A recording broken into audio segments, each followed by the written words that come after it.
എന്തായടോ സാറേ? ഇത് വെറും വെള്ള.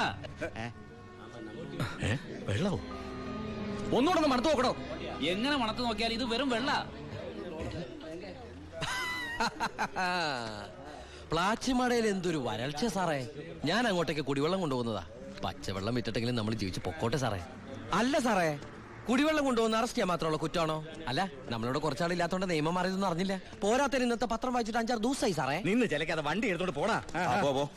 അല്ല സാറേ, സാർ എന്നെ പണ്ട് ഒരുപാട് സാറേന്ന് വിളിച്ചിട്ടുള്ളല്ലേ. എന്റെ കയ്യിൽ നിന്ന് ഒരുപാട് കാശ് വാങ്ങിച്ചിട്ടുള്ളല്ലേ. ഞാൻ ജയിലിൽ നിന്ന് വന്നപ്പോ പലരും പറഞ്ഞിട്ട് ഞാൻ വിശ്വസിച്ചില്ലേ സാറേ. സാറൊക്കെ പഴയ സാറല്ല, പുതിയ സാറുമാരുടെ സാറാണെന്ന് പറഞ്ഞു സാറേ. നിർത്തണം നിന്റെ ഈ സാറ് വിളി. നീ ഏതർത്ഥത്തിലാ ഈ സാറേ എന്ന് വിളിക്കുന്നത് എനിക്ക് നന്നായിട്ട് മനസ്സിലായി. അപ്പൊ ഞാൻ ഉദ്ദേശിച്ച സാറ് മനസ്സിലായി. സന്തോഷം. വരട്ടെ സാറേ. വെറുതെ സാറേ. എന്താ സാറേ? വീട് സാറേ. സാറേ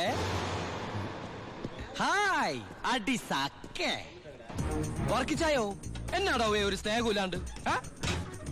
വർക്കിച്ചായോ, ഇതെന്റെ ഒരു ടെസ്റ്റ് ഡോസ് ആയിരുന്നു.